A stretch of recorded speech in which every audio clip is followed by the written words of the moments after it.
Alhamdulillah, wassalatu wassalamu ala rasulillah wa ala alihi wa sahbihi wa mawalah.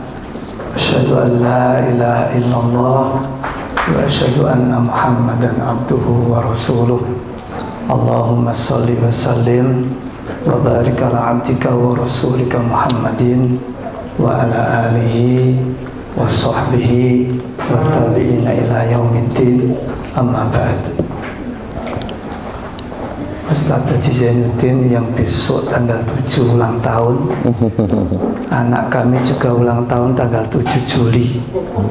Sama. Nah, tanggal 7 Juli itu anak yang pertama lahir. Ini beliau juga lahir. Alhamdulillah. Anaknya beliau 4, anak saya juga 4. Sudah mirip-mirip lah pokoknya.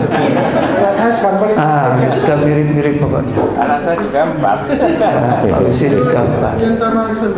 Kemudian Pak Solihin sebagai ketua KPIA Masyarakat Madani dan semuanya yang hadir malam hari ini.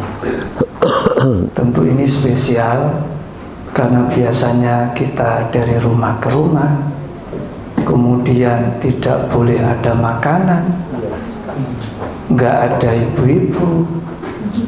Kita sekarang di hotel, ada makanan, ada cucu, ada anak. Luar biasa. Mudah-mudahan apa yang hendak kami sampaikan nanti tidak panjang tetapi penuh berisi. Mudah-mudahan begitu. Baik, Bapak Ibu, di dalam Al-Quran itu ada salah satu surat namanya surat Al-Alaq. Di surat itu Allah berfirman, khalaqal insana min alaq. Allah itu menciptakan manusia dari segumpal darah.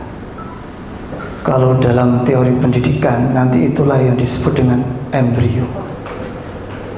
Maka embriologi itu ya ilmunya dari situ, dari surat Al-Alaq itu. Al-Alaq yang diartikan embrio itu sebenarnya artinya yang menempel atau yang tergantung. Kita itu diciptakan dari Al-Alaq. Al-Alaq itu artinya yang menempel atau yang tergantung. Nanti di dalam tafsir ada penjelasan apa artinya, bahwa kita itu tergantung dengan lingkungan.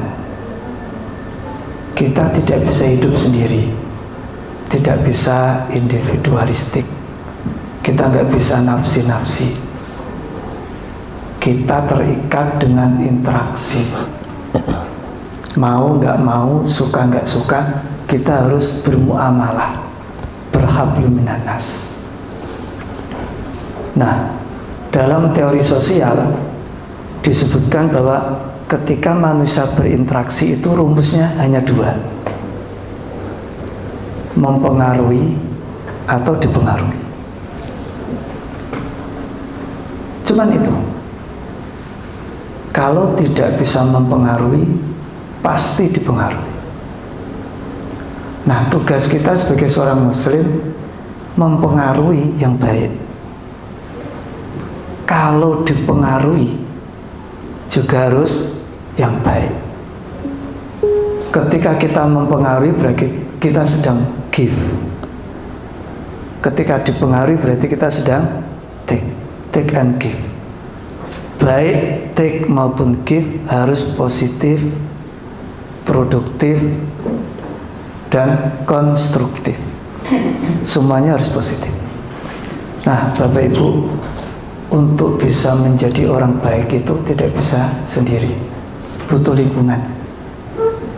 Nah, sahabat ini,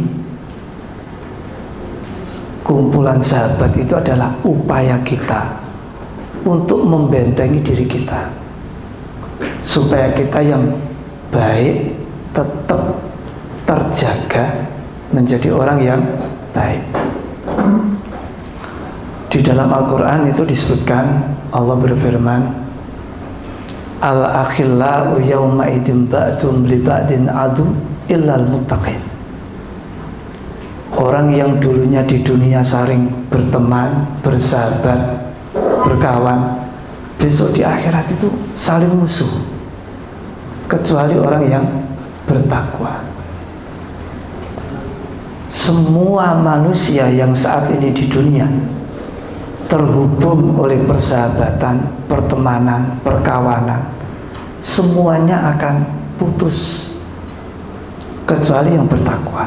Itu akan tetap nyambung sampai kelak di akhirat. Karena itu Allah menggambarkan orang yang menyesal. Ya laitani lam attakhid fulanan khalila.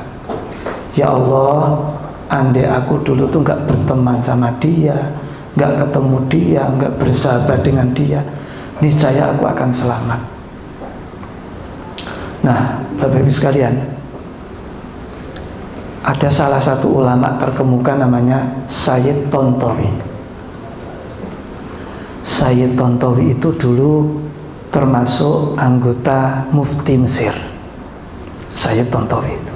Ini menarik. Kalau sempat panjenengan mencatat, catat nggak apa-apa, nggak usah malu. Beliau mengatakan al-ashabu khamsah. Teman itu ada 5. Kita ini kan sahabat ya.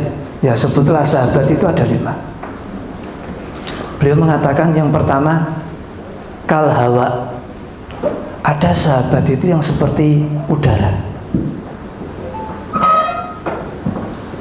Kita nggak bisa hidup tanpa udara. Tapi kapanpun kita menghirup udara, nggak pernah bosan. Kapanpun kita menghirup udara, pasti bermanfaat. Kita tidak bisa hidup tanpa oksigen kan. Ada teman itu yang katanya Sayyid Tontowi, karena begitu pentingnya dalam kehidupan, dia itu laksana seperti udara. Ketemu bermanfaat, dengar omongannya juga bermanfaat. Kalaupun keluar bersama dia itu memberi manfaat, duduk bersama ada manfaat. No hotel yo no manfaate, oleh kaos, oleh celono, aku jadi paringi celono mau masuk mau paringi kaos, alhamdulillah. Ini teman yang paling ditunggu-tunggu, yang paling dinanti-nanti, dan kita harus semua bercita-cita menjadi teman yang seperti itu.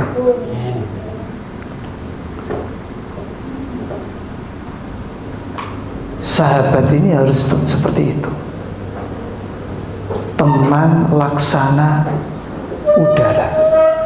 Kemanapun kita menghirupnya tidak pernah bosan, tidak pernah menyesal. Itu udara.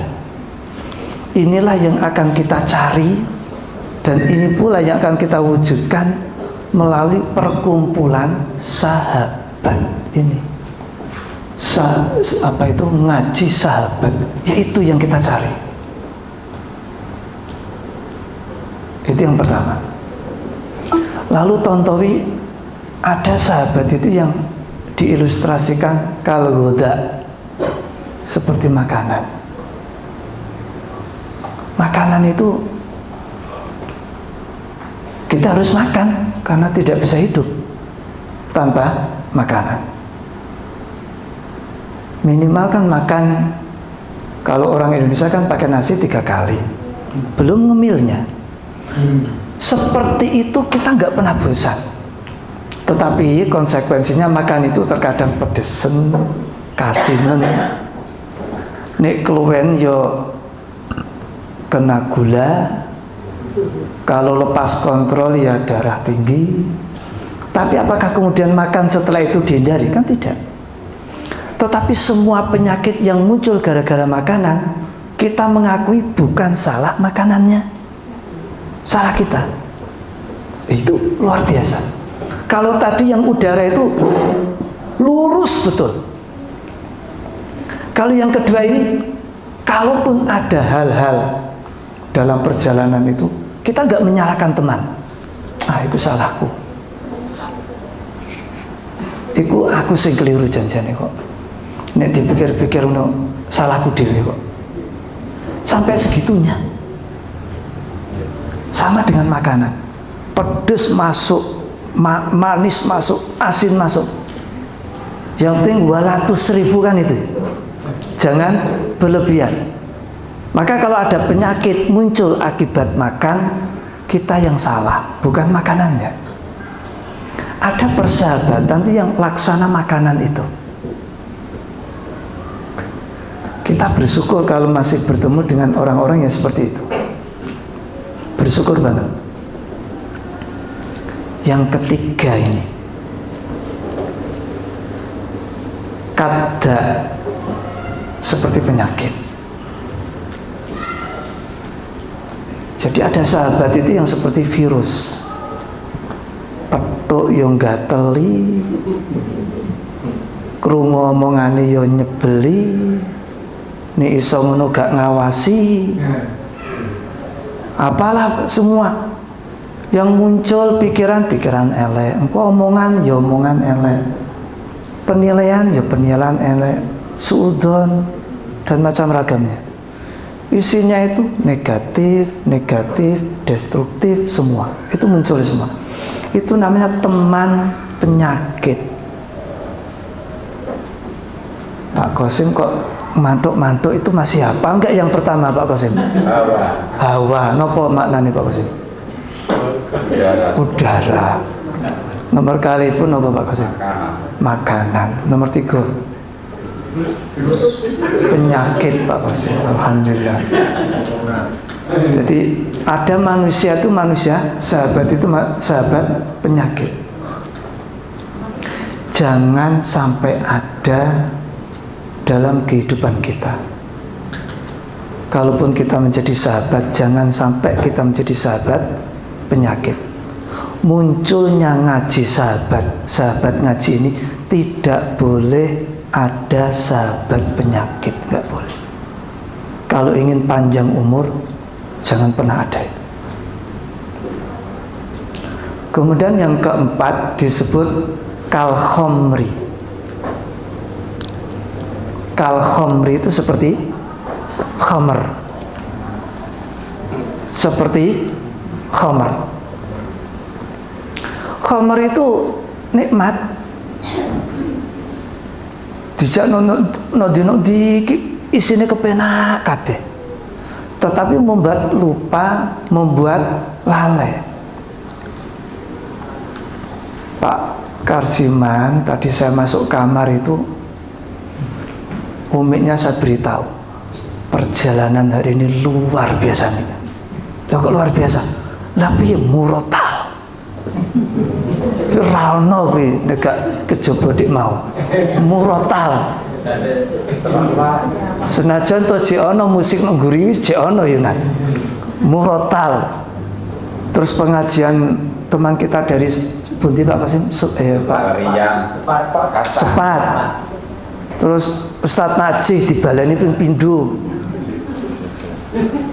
Lah kuwi nek saumpama gak sahabat ngaji gak ya wis karaokenan gitu. Makanya Pak Haji Akhyar bilang ono janjane sungkan. Kan begitu. Tapi mergo ustate didelekno ngarep ora ana sing wani. Gak ana sing celmuit babar pisan. Tapi kan selamat. Ngomong-ngomong selamat tadi itu kita itu. Itu yang keempat, yaitu seperti khamr. Isine iki dijak penak. Wis pokoknya hidup itu dinikmati sajalah. Seperti khamr itu fly. Serasa mikir norno, wis pokoke urip penak, wis mlaku, wayahe mati yo mati wis ngono wae. Wong mati yo ana sing ngurus, gak usah dipikir. Apa maneh Masjid Taqwa wis duwe raja tiga wis enak wis rasane kuwi. Jarene iku sego ya ana sing bagi, ana sing bayari. Wes penak. Itu yang keempat. Yang kelima, manusia obat. Nah, obat itu ngomong obat kan berarti dokter. Tapi penjelasannya begini, Dok. Yang disebut manusia obat oleh Sayyid Tontowi itu adalah obat itu pahit. Maka sahabat obat itu artinya nek iso aja dipethuki mergo pahit. Petuk nek butuh wae. Dadi ambek dokter Budiko aja sering-sering petuk yo nan. Nek butuh WA dok nopo resepe gitu aja. Nek sering-sering berarti banyak penyakit gitu loh maksudnya. Nah, sahabat obat itu pahit betul. Tetapi sesekali harus ketemu untuk menyehatkan. Tapi jangan sering-sering karena pahit. Kalau tidak sakit jangan ketemu. Kalau tidak sakit jangan ketemu. Kalau menurut Sayyid Tontowi, manusia obat itu adalah orang-orang yang mungkin tidak seagama dengan kita, akhlaknya mungkin tidak terpuji, tetapi suatu saat kita butuh dia. Mungkin untuk menggampangkan izin Muhammadiyah atau apa, kita butuh. Jangan sering-sering, tapi sesekali saja. Pada saat kepepet, kita butuh bantuan, kita dekat. Setelah itu ya sudah selesai. Nah, yuk kita simpulkan dulu. Sebentar Pak Husin, saya tak ngetes istri saya dulu ya. Nah, coba Mi sebutno Mi, sahabat iku ono 5. Sebutno Mi, 5 iku apa wae Mi? Hawa, darah, makanan, seperti makanan. 3, yakin, penyakit. Yang keempat, khamar. Yang kelima, obat. Alhamdulillah. Gak sini wong ngono lho.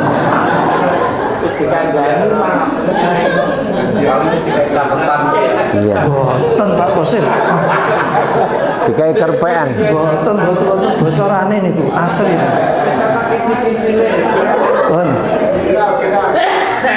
Kula lajengake. Para rawuh. Kita kan masih ingat ya hadis Nabi yang mengatakan ada 7 golongan di akhirat yang pada saat itu tidak ada perlindungan kecuali 7 itu yang memperoleh. Salah satunya kan 2 orang yang bertemu dan berpisah karena Allah Subhanahu wa Ta'ala. Kita harus yakin kita semua bertemu ini bukan semata-mata ngentekno dana ya Pak Solihin ya, tapi memang ini urunan. Jadi kita itu betul-betul fillah karena Allah. Dan kalaupun kita berpisah itu juga karena Allah. Pertemuan dan perpisahan karena Allah itulah yang mau kita ciptakan. Karena di dalam hadis itu Rasul juga bersabda, afdhalul a'mali hubbuka fillahi wa bughduka fillah. Semulia-mulianya amal itu seneng ya mergo Allah, mangkel ya mergo Allah. Itu amalan yang paling mulia. Amalan yang paling mulia, dan itu sulit. Itu sulit sekali. Karena membutuhkan ya kebersihan hati dan lain sebagainya. Para rawuh, mumpung saya ingat, saya sampaikan sekalian. Di antara para tabi'in sepeninggal Rasulullah itu mereka kan cuma bertemu dengan para sahabat.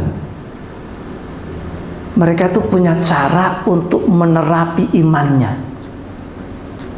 Aku iki kok wis suwe yo ketok ibadahku sudah.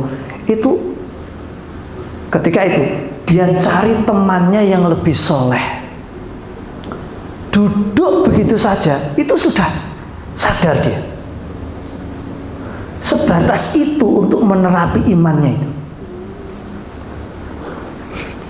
Jadi kalau dia merasa down, dia ingat temannya yang kelihatannya bisa mensupport dia itu siapa? Oh, aku kudu pedhok wong iki.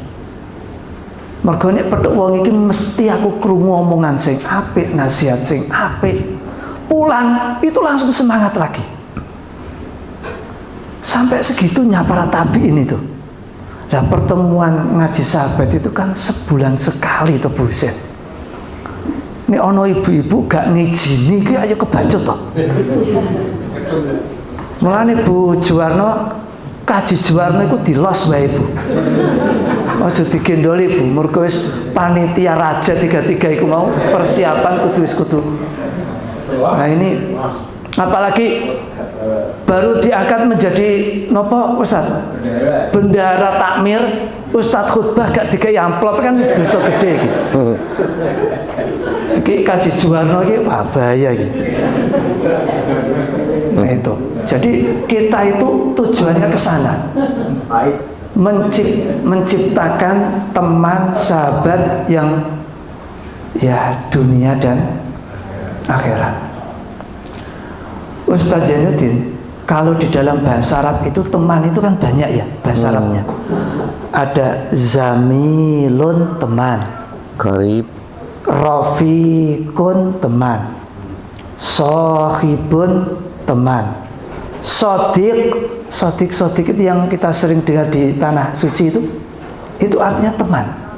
Sodik teman, habib itu juga teman sebenarnya. Kemudian ada lagi apalagi khalil, itu sebenarnya teman. Cuman yang menarik begini, ada 3 kalimat saja yang ingin kami sampaikan. Karena ini pertemuan istimewa, rada itu ya Pak Solihin ya, supaya enggak itu. Ada bahasa Arab namanya zamil, pakai z, zamil. Zamil itu artinya teman. Tetapi tingkatan ini paling rendah. Ini penting karena kita menggunakan kata sahabat. Tingkatan apa sahabat itu? Kalau zamil itu teman koncotok ngono wae. Petuk ya terkadang gak sak bendina, ya mau ngerti ngono wae. Itu zamil. Kuwi sapa? Oh iya kuwi kancaku kuwi, Lah piye? Ya sebagai koncotok ngono wae, tapi ya jarang kumpul, jarang. Itu zamil. Yang koncotok tapi ora napa? Ya ora jarang petuk, mau ngerti iku koncoku ngono wae. Itu zamil. Itu zamil. Kita kan bukan zamil kan sini? Nah, bukan. Jadi petuk tok. Loh, wis mati toh? Lho kuwi kancaku. Pada saat durunge ya ora tahu petuk, gak tahu ngomong, gak tahu sapa sinopo, yes. Cuma ngerti iku kancaku. Itu namanya zamil. Tidak ada transaksi kebaikan, gak ada take and give kebaikan, gak ada. Yes, pokoke urip karepe dhewe-dhewe kono ngalor, aku ngidul, nek awakmu ngetan aku yang ngulon, cuman aku ngerti aku kancamu, kowe kancaku. Kita kan gak ingin kan? Gak ingin. Tingkatan yang atas itu sohib. Sohib itu satu, kalau sahabat itu banyak. Nah, sohib itu lebih tinggi daripada zamil. Sohib itu interaksinya luar biasa. Tetapi mohon maaf, memang sohib ini interaksi tetapi sebatas kulit luar. Ada privasi yang masih dirahasiakan. Ya serawung, ya berinteraksi, ya kumpul, tetapi kalau masalah privasi nggak ada yang tahu. Itu sahabat, saling menjaga privasi masing-masing. Jadi sama pengen ngomong nek wis urusan pribadi aja leren. Itu sahabat. Tapi ini wis urusan luar kayak organisasi apa wis ayo. Lebih tinggi itu sodik sebenarnya. Karena sodik itu terambil dari kata sidik. Sidik itu jujur. Kalau tingkatan sodik, atiku dibrol nih. Ini barangkali bahasa kita sekarang itu bestie ya. Sodik itu barangkali ya bestie itu. Apa? Pleduk. Awakmu ngerti aku ngerti awakmu, njaba jeroku paham. Itu sodik. Kalau sebatas sahabat itu ya akrab banget, tapi privacy masing-masing. Aja sampai buka privasinya orang lain. Sudah itu. Nah, tapi setidaknya sahabat itu sudah, saya nggak tahu nama sahabat itu siapa yang mencetuskan Pak Solihin. Kok kabeh sing tuwa yo? Nah, ini berkahnya orang tua ya seperti ini. Berkahnya orang tua itu seperti ini. Jadi bersyukurlah kita dikumpulkan dalam sebuah komunitas yang mudah-mudahan berkah. Ada penelitian terakhir yang kemarin 3 hari yang silam saya baca Bapak Ibu. Ad-dirasah al-hadithah fi ijadi sababi tulil hayah, dalam bentuk bahasa Arab. Penelitian tentang potensi panjang umur. Nah, ini menarik.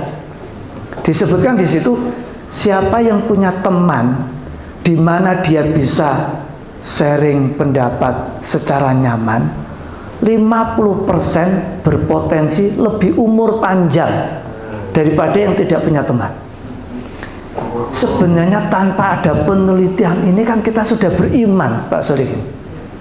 Man ahabba ayyub satolahu fi rizki wa yunsa'alahu fi asari falyasil rahimahu. Siapa yang ingin rezeki lancar, umur panjang, silaturahim. Nah itu rumusnya cuman itu. Cuman ini kemudian diteliti, membuktikan orang yang punya teman, relasi baik, bisa untuk sharing pendapat. Untuk bisa sharing pendapat sampai tua, itu berpotensi memperpanjang usia sampai 50%. Logikanya, kalau di dalam tauhid itu kan ada namanya takdir mu'allaq. Nah, ini kita hubungkan. Takdir mu'allaq itu kan begini konsepnya. Samsul Huda tak jatah 50 tahun. Tapi nek gelem ngeramut Muhammadiyah tak tambahi 20 tahun 75 saumpama. Itu namanya takdir mu'allaq. Semua ditakdirkan Allah.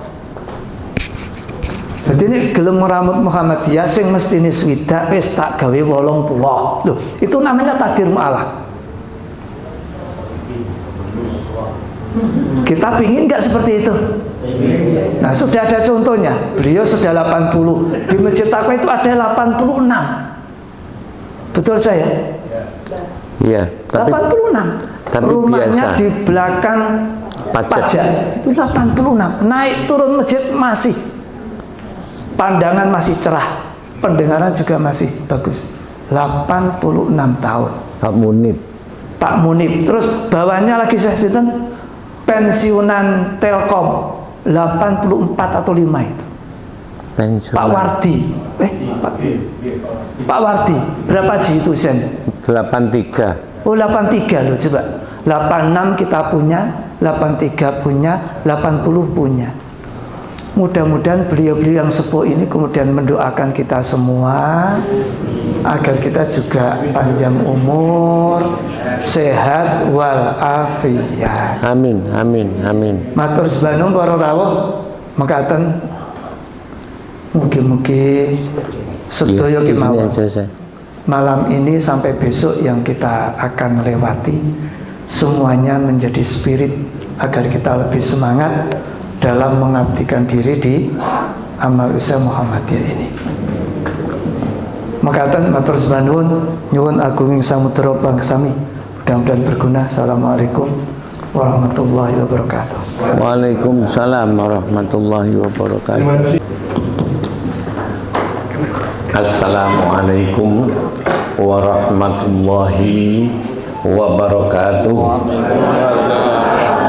Alhamdulillahi rabbil alamin, wassalatu wassalamu ala asyrafil anbiya'i wal mursalin, nabiyyina Muhammadin wa ala alihi wa sahbihi ajmain, wa ba'du. Yang saya hormati seluruhnya saja, utamanya Pak Haji Solihin, Pak Haji Husin, kemudian Mas Pak Yuji, yang pada malam hari ini semuanya hadir dan mewujudkan sebuah kesempatan yang mulia, insya Allah yang baik. Malam hari ini izinkan saya menyebutkan sebagai peaceful wonderland, wonderland yang damai, mempunyai tema self healing. Self healing judul kajian yang kemarin Selasa di rumahnya Ustaz Wardi itu disampaikan oleh Ustaz Duda, yang artinya adalah penyembuhan diri sendiri. Kalau boleh diterjemahkan dalam bahasa Arab itu asy-syifa'uz zati, self healing judulnya. Jadi kalau malam ini peaceful wonderland agendanya, kemudian temanya self healing, judulnya pesan terakhir. Dalam bahasa Inggris pesan terakhir itu the last message, ar-risalah al-akhirah. Saya menggunakan istilah the last message ini terinspirasi oleh satu film di tahun 60-an yang dirilis tahun 1961, dan saya sempat melihatnya pada tahun 1963. Belum, saya masih Joko. 63 itu usia saya masih 18 tahun. 18 tahun. Judul filmnya adalah The Last Sunset. The Last Sunset itu kisah cinta segitiga. Mungkin sudah ada yang pernah lihat? Tidak ada ya. Jadi pemain wataknya itu bintang-bintang terkenal waktu itu yang bernama Rock Hudson, Rick Douglas, kemudian perempuannya itu Dorothy Marlowe. Saya masih hafal karena saya memang terkesan film ini. Sebuah film yang menceritakan cinta segitiga penuh dengan perkelahian antara Rick Douglas dan Rock Hudson. Berkali-kali berkelahi malam, siang, pagi, dan pada akhirnya perkelahian yang terjadi di waktu senja menyebabkan dua-duanya meninggal dunia karena cinta.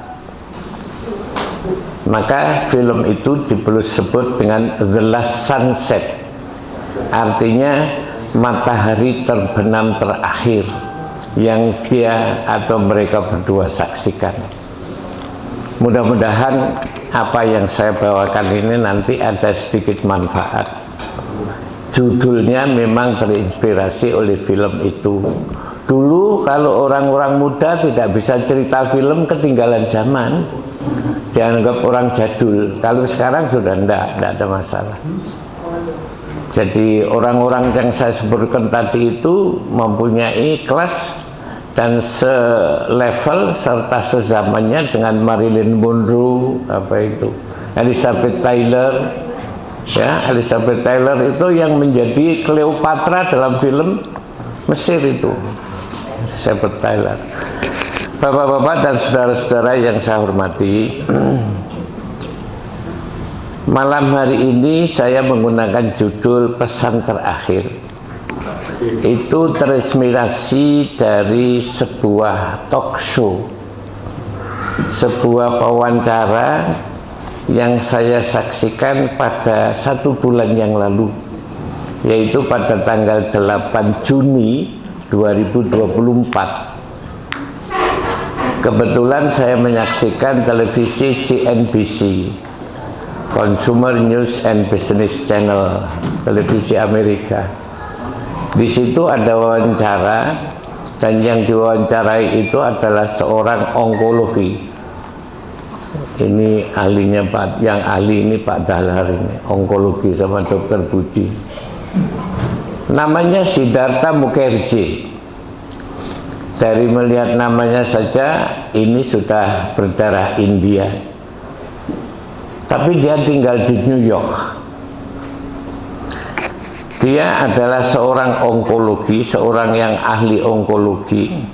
Onkologi itu adalah dokter spesialis yang menangani diagnosis, pengobatan, dan pencegahan penyakit kanker.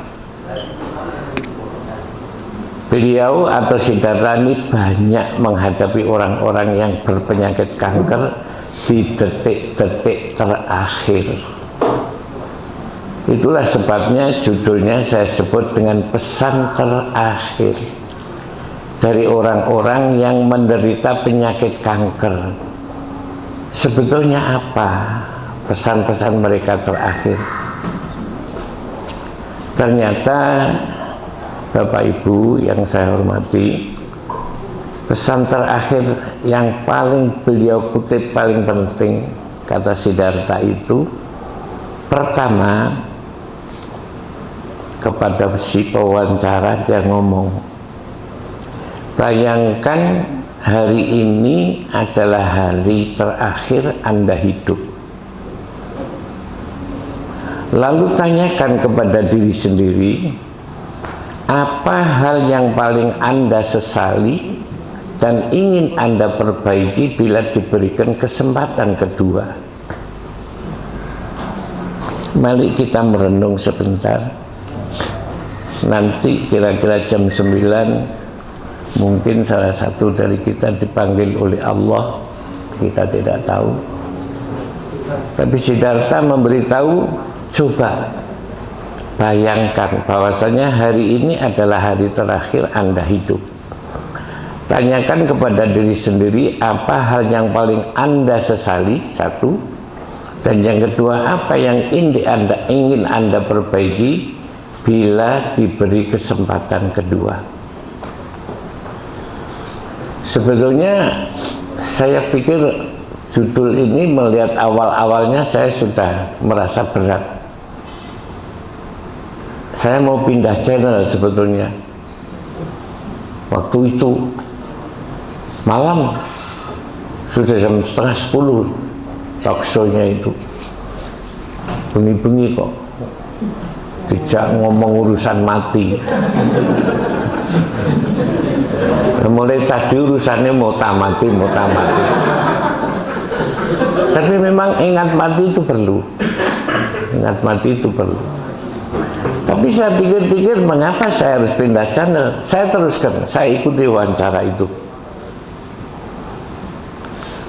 Ternyata Bapak Ibu yang saya hormati, dari sekian pasien yang dia cermati, ada 2 hal yang paling penting yang sering disadari oleh orang-orang yang dalam detik-detik mau meninggal. Ini tim Raja 33 juga perlu paham. Bila kita beri singkatan Raja 33 itu sebetulnya terinspirasi oleh Densus 88. Masuk ada Densus saja, kita Raja 33. Raja itu singkatan dari rawat jenazah, Pak. Jumlahnya anggotanya 33.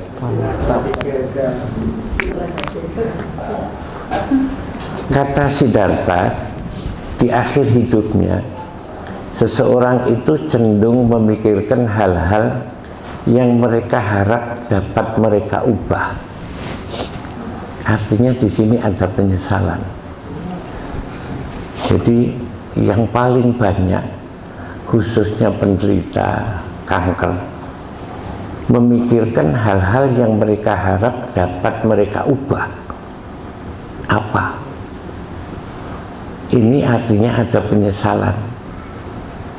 Kebiasaan kita yang selama ini tidak baik apa? Kita bersahabat dengan kawan seperti apa? Ketika kita beramai-ramai mengadakan kegiatan, kita ikut apa tidak, dan seterusnya dan seterusnya. Di dalam sahabat peduli, kita ini menjadi orang yang rajin apa tidak. Kebetulan menjadi orang yang sergap, tetapi tidak sedikit di antara kita yang tidak peduli. Nah, itu biasanya kalau sudah di detik-detik akhir ajalnya, itu ada penyesalan sehingga dia ingin merubah. Itu yang pertama. Kemudian yang kedua, banyak orang yang berharap dapat lebih banyak mengungkapkan cinta kasih menggunakan kata-kata terakhir mereka untuk mengucapkan terima kasih kepada orang yang paling penting dalam hidupnya. Ini artinya orang-orang yang hidup, orang-orang yang menghadapi detik-detik terakhir di dalam hidupnya itu tidak sedikit yang menyesal karena tidak bisa pamitan dengan orang yang dianggap penting dalam hidupnya. Boleh istri, boleh suami, boleh anak. Karena itu, apa yang dilakukan Pak Wardi itu adalah dalam rangka ini. Di saat-saat terakhir, janganlah seseorang suami atau istri, bahkan mungkin anak, tidak berada di dekat orang yang dicintai. Itu nanti akan ada penyesalan. Sehingga dengan demikian, Bapak Ibu, ketika kita berada di detik-detik terakhir, usahakan dapat berkumpul dengan orang yang kita cintai, paling tidak orang-orang yang kita anggap penting di dalam hidup. Itu artinya apa? Artinya kita jangan menjadi orang yang benci kepada orang lain, menjadi orang yang suka marah, menjadi orang yang tidak peduli, sehingga orang lain juga tidak peduli kepada dia, menjadi orang yang kikir, menjadi orang yang suka menuduh macam-macam, orang yang selalu suudzon, sehingga pada detik-detik terakhir tidak diperhatikan oleh orang yang dianggap penting, baik itu istri, suami, atau bahkan mungkin anak-anak. Dua hal itu yang disampaikan oleh Siddhartha yang saya anggap penting di dalam wawancara itu.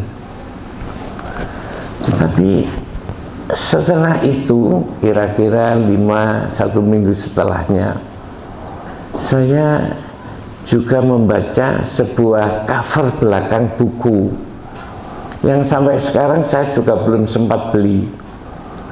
Bukunya itu juga diberi judul bahasa Arab, Khamsatun Nadamat Kubra fi Nihayatil Haya.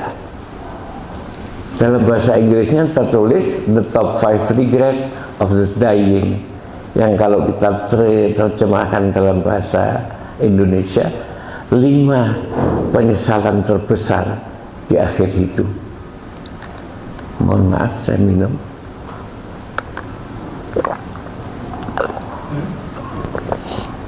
Lima penyesalan terbesar di akhir hidup.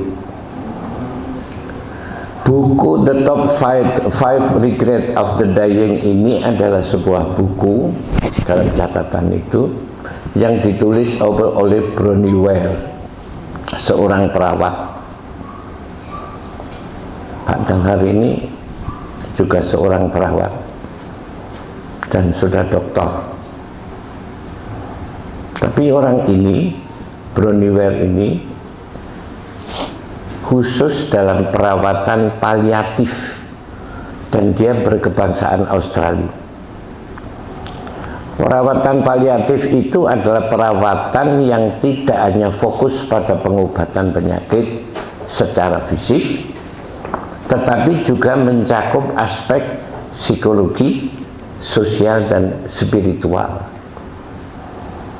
Kalau di dalam bahasa Arab itu disebut sebagai riayah taltifiyah. Taltif itu dari kata latif, lembut. Riayah taltifiyah, perawatan yang penuh dengan kelembutan. Nah, ini namanya perawatan paliatif. Di Indonesia ada ya Pak Dalhar ya? Wonten nggih? Di dalam buku ini ada disebut-sebut yang saya sebutkan tadi, khamsatun nadawat fi nihayatil hayah, 5 penyesalan di akhir kehidupan. Yang pertama, tapi sebelumnya saya sampaikan dulu, di dalam buku ini disebutkan penyesalan yang paling umum diungkapkan oleh pasien di minggu-minggu terakhir. Mudah-mudahan kita tidak. Buku ini ditulis dalam rangka memberikan pelajaran mendalam tentang menjalani hidup yang penuh makna, tentang menjalani hidup yang benar. Dan 5 penyesalan itu, yang pertama yang dicatat oleh Bronnie Ware ini dan ditulis dalam bukunya, tapi saya baru baca belakang covernya saja. 1, barangkali juga pelan-pelan ya ngomongnya orang yang sedang detik-detik terakhir di minggu-minggu terakhir. Iya, saya berharap ngomong sama Bronnie Ware itu, saya berharap memiliki keberanian untuk menjalani hidup yang benar untuk diri saya sendiri, bukan hidup yang diharapkan oleh orang lain. Ini pengertiannya dalam, artinya kita hidup ini jangan mudah disetir orang lain, karena banyak orang yang terlambat menyadari bahwa mereka hidup sesuai dengan harapan orang lain, itu ternyata di akhir hayatnya membawa penyesalan, melepaskan impian-impian yang selama ini dia impikan sejak masih kanak-kanak. Ketika kanak-kanak dia ingin untuk menjadi seorang dokter, ketika kanak-kanak dia ingin untuk menjadi seorang kiai, ingin menjadi seorang pilot, macam-macam. Tetapi dalam perjalanan hidupnya, pertumbuhan hidupnya, dia banyak dipengaruhi oleh orang dekatnya, sehingga dia tidak mendapatkan impian yang dia idamkan. Maka marilah kita mulai berpikir, sudahkah kita melaksanakan impian kita dan tidak digarap, tidak dikerjakan, tidak diarahkan oleh orang lain yang belum tentu bermanfaat, dan bahkan nanti di akhir hidup menjadi sebuah penyesalan. Jadi kata yang pertama, saya berharap memiliki keberanian untuk menjalani hidup untuk diri saya sendiri, bukan untuk harapan orang lain. Artinya menjadi jongosnya orang lain. Yang kedua, saya berharap tidak bekerja terlalu keras. Penyesalan ini umumnya bagi kalangan pria yang merasa mereka itu melewatkan masa kecil anak-anak mereka dan melewatkan kebersamaan dengan pasangan mereka. Jadi event-event seperti malam hari ini yang dikelola oleh sebuah event organizer, jadi tidak seperti biasanya. Malam hari ini memang dikelola dan dimanage oleh event organizer. Itu tentu akan membawa manfaat. Lebih-lebih yang selama ini orang yang mempunyai sifat bekerja keras, terlalu keras. Bekerja keras baik, tapi terlalu keras jangan. Sehingga anak-anak kita yang kecil-kecil, istri kita, keluarga kita terabaikan karena mengorbankan waktu, kebersamaan dengan keluarga itu diabaikan. Padahal itu adalah kesejahteraan pribadi. Ini yang kedua yang dikeluhkan. Kemudian yang ketiga, saya berharap saya memiliki keberanian untuk mengungkapkan perasaan saya, menekan emosi untuk menjaga perdamaian dengan orang lain di dalam sebuah komunitas, mungkin di kantor, mungkin di perusahaan, mungkin di sekolahan. Menekan emosinya dengan seseorang yang tidak cocok. Nah, itu menyebabkan kehidupan dia terganggu, sehingga akhirnya timbul satu kebencian. Yang sedemikian itu menjadi penyesalan yang ketiga.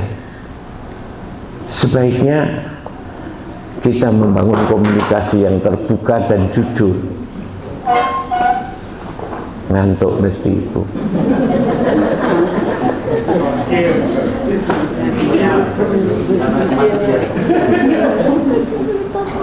Enggak, mungkin selama ini menekan emosi. Terus terang mawon Bu kali Pak Juwarno.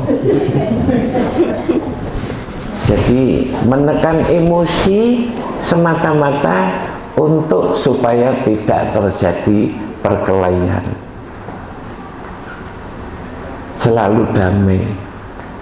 Nampak di luar seperti itu, tetapi sesungguhnya realitasnya tidak seperti itu. Hal yang sedemikian ini menjadi penyesalan. Mengapa saya kok tidak berani dahulu mengungkapkan perasaan saya apa adanya? Jadi bangunlah komunikasi yang baik di dalam keluarga. Tidak usah ditutup-tutupi, terbuka, ada keterbukaan. Yang keempat, saya berharap tetap berhubungan dengan teman-teman. Banyak orang yang tidak bisa berhubungan dengan teman-teman karena terlalu bekerja keras,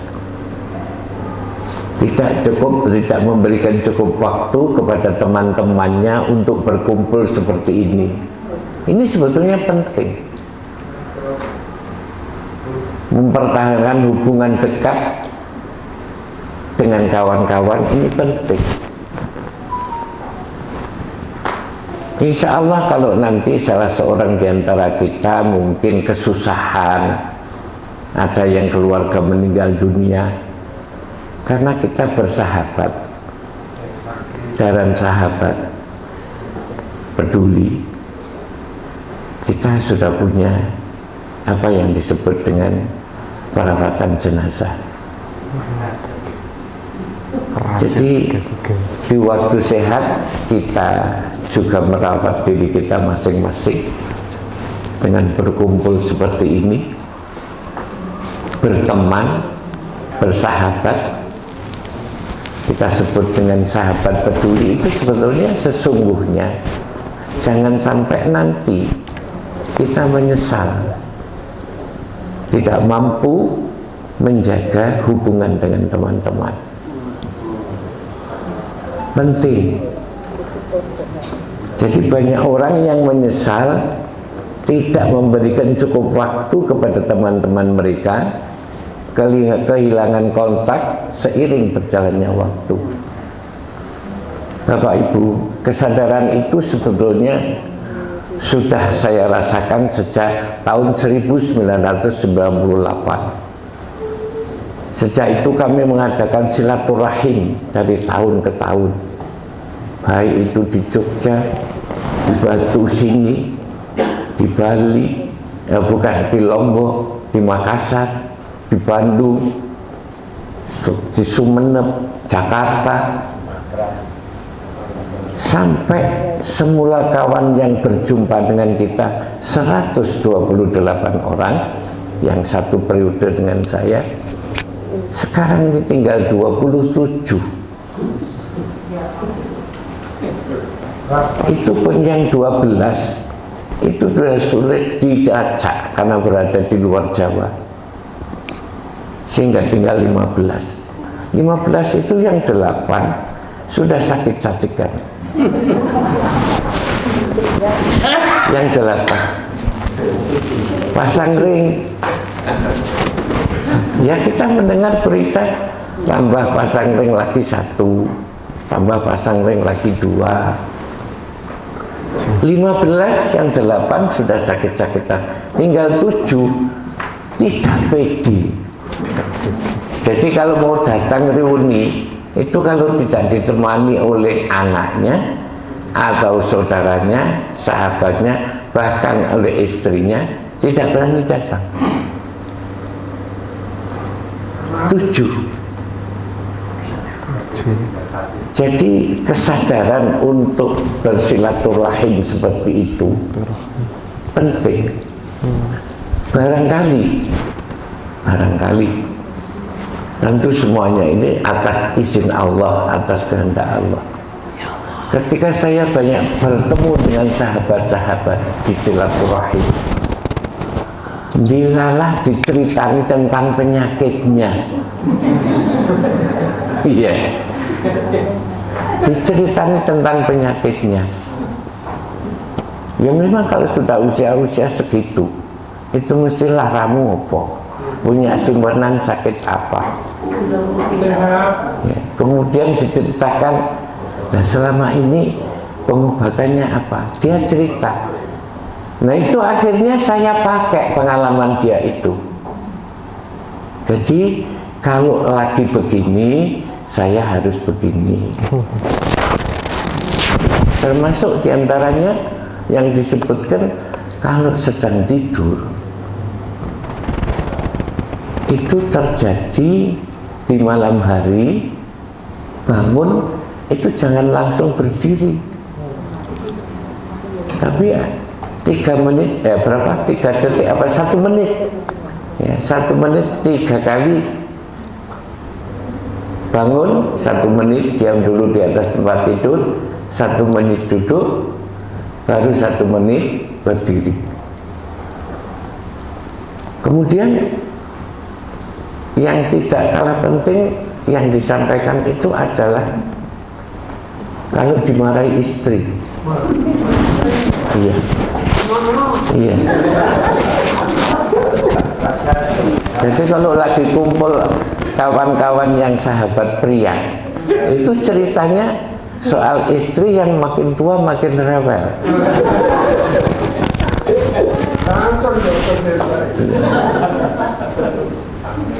Nah dia terus cerita, terus gimana kalau rewel? Ya karena saya punya darah tinggi, jadi ya langsung saya keluar rumah, naik sepedaan ke sana kemari, untuk menghindari cercaan istri saya. Katanya begitu. Nah itu saya tiru.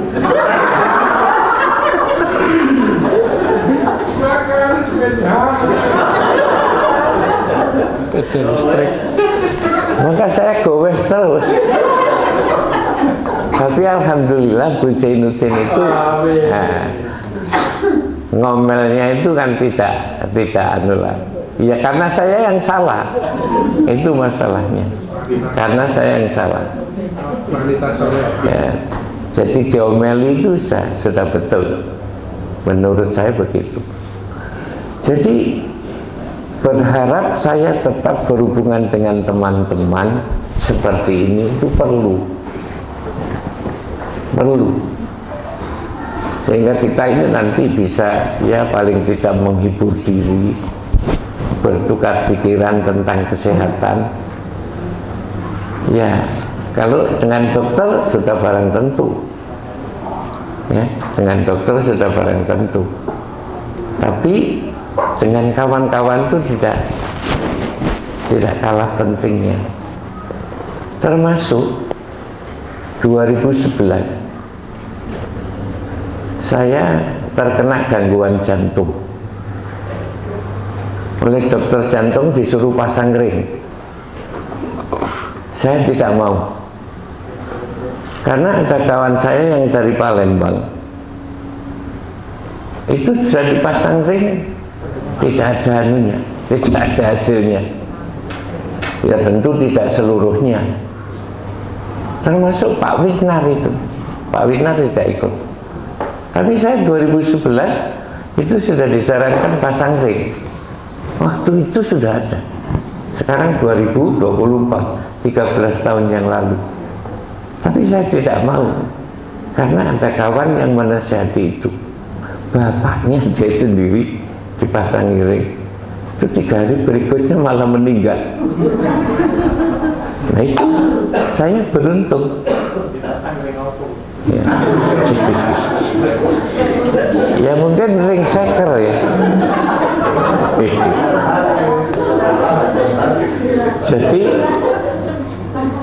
Jadi berteman seperti ini itu saya pikir banyak sekali manfaatnya. Tukar pikiran. Nah, manfaat-manfaat seperti itu sampai dimanfaatkan oleh kawan-kawan itu besanan. Jadi besanan. Yang tadi pengajian itu siapa yang dari sepatu namanya? Khairin ya. Khairin itu mertuanya itu adik kelas saya. 10 tahun di bawah saya. Profesor siapa Bu yang dari Cirebon? Satori. Jadi mertuanya Profesor Satori. Itu waktu beberapa waktu yang lalu bersama Khairin itu ke rumah. Jadi Pak Satori sama Bu Satori sama Khairinnya sama istrinya, cucunya datang ke rumah. Ya karena apa? Ya karena dia tahu kalau saya itu mensponsori silaturahim dengan kawan-kawan itu. Dan saya selama 21 kali silaturahim sejak 98 sampai 2000 kemarin 23 di Palembang itu tidak pernah absen. Sehingga barangkali itu juga yang menyebabkan kita berumur panjang. Kumpul-kumpul begini. Kemarin itu bapak-bapak, saya bersama kawan dari Surabaya dan dari Babat, Pak Muntalib Sukandar itu, bersama ibu-ibu, istri sama Bu Zainuddin ke Semarang. Untuk apa? Hanya menjenguk kawan kita yang sakit di sana. 2 orang. Yang satu terkena sakit apa Bu? Stroke. Nah, terus yang satu lagi bukan Uzair itu loh. Bukan.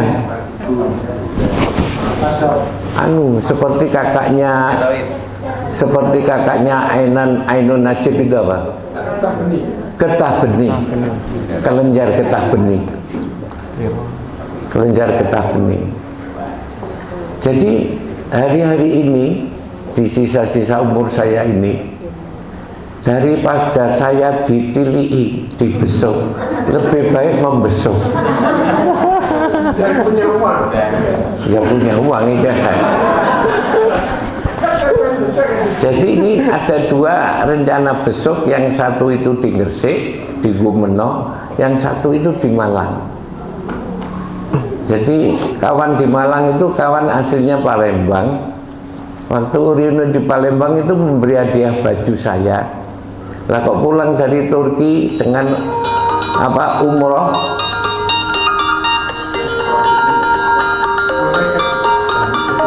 jangan ditompo. Loh, kok wis jam? Iya, kepanjangan.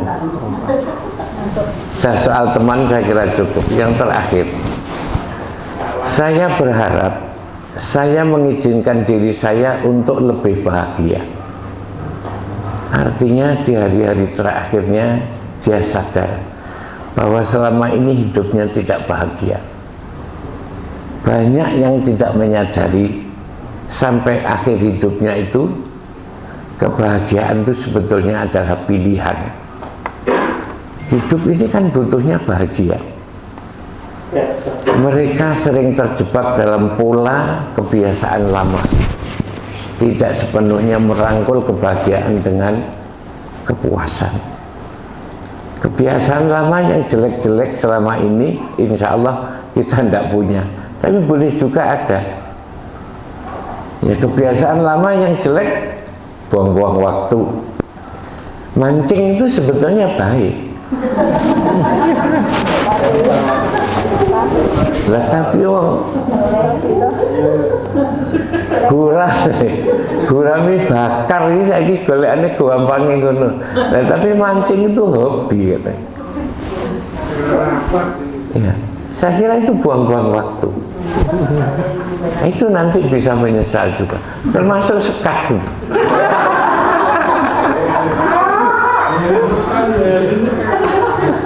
Itu ya sebetulnya baik sih, tidak ada orang itu olahraga otak. Tapi kalau kita tidak pandai-pandai mengatur waktu, itu nanti ya kebahagiaan kita ini menjadi kurang. Bahagia ini menjadi kurang. Termasuk kerja keras, terlalu keras itu juga tidak baik. Bapak Ibu yang saya hormati, hal-hal yang saya sampaikan tadi ini bersumber sedikit banyak dari apa yang dikatakan oleh Imam Syafi'i. Kata Imam Syafi'i, al-insanu ya'ti bila syai'in. Manusia itu datang ke dunia tanpa membawa apa-apa. Summa yas'a min ajli kulli syai'. Lalu ia berusaha untuk memperoleh apa-apa. Gitu apa betul? Summa yatruku kulla syai'. Sampai kemudian ia meninggalkan apa-apa itu. Wa yadhabu bila syai', dan wafat tanpa membawa apa-apa. Summa yuhasabu ala kulli syai'. Selanjutnya ia akan menghadapi hisab atas segala yang pernah didapatkan olehnya berupa apa-apa. Ya sudah jelas berupa apa-apa. Saya kira yang kita sadari tentu ya terkait kedatangan kita ke dunia ini memang tidak membawa apa-apa. Tapi jangan sampai kita nanti dihisab karena terlalu banyak apa-apa yang kita peroleh, sementara apa-apa itu kita peroleh dengan cara yang tidak benar. Satu lagi yang disampaikan oleh Imam Syafi'i, azlamudz zalimina li nafsihi, kata dia, yang paling zalim terhadap dirinya adalah man tawaddu'a liman la yukrimuhu. Orang yang tawaduk merendahkan dirinya kepada orang yang tidak menghormatinya. Jadi ini orang ngaji niawan diwe ya ora usah ajeni. Itu kata Imam Syafi'i begitu, rugi ya. Wa raghiba fi mawaddati man la yanfa'uhu, menginginkan kasih sayang dari orang yang tidak memberi manfaat baginya. DP ya, DP tidak perlu, khususnya menjelang pilgub.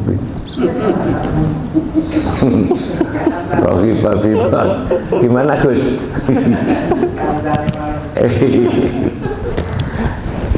Wa qabila madhaman la ya'rifuhu, dan menerima atau senang mendapat pujian dari orang yang tidak mengenalnya. Dipuji orang, apalagi itu tidak kita kenal, tuh juga tidak ada baiknya. Boleh jadi memuji dalam rangka mencuri rahasia kita, minta HP akhirnya, atau kalau tidak begitu hutang. Biasanya muji-muji itu gitu. Ini hal-hal yang barangkali saya sampaikan untuk kepentingan kita bersama dalam malam peaceful wonderland ini, agar supaya kita nanti pulang mendapatkan hal-hal seperti yang disampaikan oleh Ustaz Duta tadi. Itu insya Allah akan membawa manfaat banyak bagi kita semua. Dan yang terakhir, saya memang betul telah menyponsori begitu, setidaknya menghidupkan kembali apa yang terkait dengan kegiatan kita perawatan jenazah. Perawatan jenazah ini sudah masuk di dalam rencana kami dalam rapat PDM nanti untuk diberi SK oleh pimpinan daerah Pak Sulhin. Orang 33 itu, karena di SK itu nanti masuk dalam susunan takmir. Jadi di takmir itu ada beberapa bidang, diantaranya bidang pendidikan, seksi ibadah dan lain sebagainya. Dan nanti akan ada seksi perawatan jenazah. Insya Allah itu nanti akan kita tindak lanjuti, dan bagian-bagian yang terkait itu selain penasihat, ketua, sekretaris, bendahara, dan humas, itu ada tim teknis, petugas memandikan jenazah ada sendiri, baik putra maupun putri. Putranya ada 4, putrinya ada 6 ya. Putri diantaranya Ibu Marfu'ah, Ibu Suratmi, Ibu Siti Romlah, dan lain-lain itu, termasuk Ibu Insafitul Aminah, Bu Huda. Nah, jadi Bu Huda ya, tidak tahu namanya Bu Huda. Ya ini saya umumkan Insafitul Aminah. Tak pikir kok ya wani ngedusi mayit berarti. Ya, tim teknis memandikan jenazah. Kemudian ada juga petugas mengkafani jenazah. Ada 4 orang laki-laki, 5 perempuan ya. Kemudian ada juga petugas imam sholat jenazah. Kita pasang Ustadz Duta, Ustadz Khalid, dan Ustadz Amaruddin. Petugas penguburan jenazah Mas Zain ini ya, dan Ahmad Yakin Redok haji yang baru datang itu. Kemudian ada lagi supir ambulan Pak Wasito, pensiunan rumah sakit, supir ambulan juga, dan Noval Mas'ud. Kemudian penyedia konsumsi. Jadi Rasulullah itu memerintahkan kita untuk membuatkan makanan bagi keluarga yang meninggal dunia. Bukan kita dikasih makan. Ya, dan itu peristiwanya ketika sahabat Ja'far meninggal dunia syahid dalam peperangan. Jadi penyedia konsumsi ada 4 orang, termasuk diantaranya adalah Bu Siti Umi Rahmatin. Siapa ini? Bu Zaidin ya. Nah, ini Bu Zaidin. Jadi ada berapa orang? Ada 11 bagian ya. Ada 11 bagian. Seluruhnya ini nanti tentu butuh alat-alat Dan kita radiusnya, kalau di Masjid Agung Al-Azhar Kebayoran Baru itu radiusnya 60 kilo di Jakarta.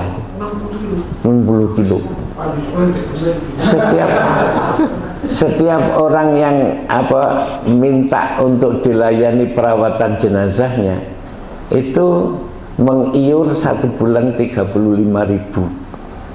Tapi kita nanti tidak sampai segitu. Kita buat semurah-murahnya. Tapi radiusnya, karena ketua PDM itu di Balen, ya paling tidak radius 7-8 kilo. Artinya kalau Pak Wito meninggal ya diruat oleh kita. Tidak sampai ke Sumberjo, karena Sumberjo itu sudah ada. Ya Pak Yusman kan masuk Balen. Ya, masuk Balen. Jadi nanti akan kita sediakan beberapa peralatan memang. Yang peralatan-peralatan itu tentu akan kita wujudkan dan akan kita bahas nanti, insya Allah sepulang dari sini akan ada rapat kerja, raker gitu ya, dari tim jenazah ini, perawatan jenazah, seberapa harus kita kumpulkan dana. Nah, kemungkinan nanti Pak Solihin kita ajak urunan antara takmir, akad pagi, umroh, takwa, kemudian apa lagi? Aula ya, kemudian sholat id ya. Sehingga kita nanti ya sedapat mungkin kita akan, kemarin sudah. Jadi kemarin itu ada Mas Fauzan. Mas Fauzan itu kakak iparnya Mustafid. Rumahnya di Kelangon, Margojoyo itu ke utara, Gang 3. Itu meninggal dunia, guru olahraga. Usianya 58 tahun. Usianya bukan 53 kalau tidak salah. Meninggal dunia. Kita rapat dan sudah terjun ke sana. Kita mandikan, kita kafani, disolati, dan kita kirimkan makanan. Sudah dipraktekkan itu, dikirimkan oleh Bu Zaidin, setidaknya 18 nasi, 18 bukan bungkus, kotaan, jadi tidak dibungkus, kotak, dan soto ayam itu untuk keluarganya. Terusnya nanti begitu, kita coba begitu. Dan mudah-mudahan kita nanti juga bisa membeli ambulan sendiri, itu tekadnya kita, punya ambulan sendiri. Jadi kita nanti akan punya tempat memandikan jenazah, itu insya Allah nanti tidak kita pangku, tapi dibuatkan tempat pemandian jenazah sendiri. Kemarin juga sudah dicatat beberapa orang yang sudah sakit-sakitan. Jadi iya, wong-wong ini ya kebangetan, yang sakit-sakitan siapa saja. Ya termasuk ini. Dan wong sing umai gelek-gelek diincoki gagak, koa kita. Iya. Soalnya orang itu ya sebelum meninggal 40 hari itu sudah mayit sebetulnya. Makanya kalau ada gagak bau mayit, orang yang belum mati itu ya jangan gumun. Ini bukan tatoyur ya, bukan ya. Ini bukti kebenaran dari sabda Rasulullah itu. Jadi kalau rumah bapak ibu itu sering-sering disobo gagak, ya laporan Pak Juwarno ndak apa-apa.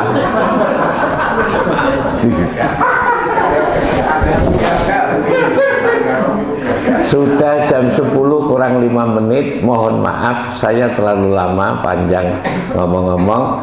Mudah-mudahan yang seperti ini dapat kita langgengkan. Ya paling tidak mungkin setahun apa setengah tahun sekali, apa setahun sekali, tidak apa-apa kita urunan. Ini urunan cuma 500, nanti urip kayak gini kayak senemen Mbak. Nunggu nang hotel, dikai mangan, numpak bis Mercy pisan, anyar bise, sudah kena dipindoni iki. Kurang lebihnya mohon maaf Bapak Ibu, saudara-saudara. Assalamualaikum warahmatullahi wabarakatuh.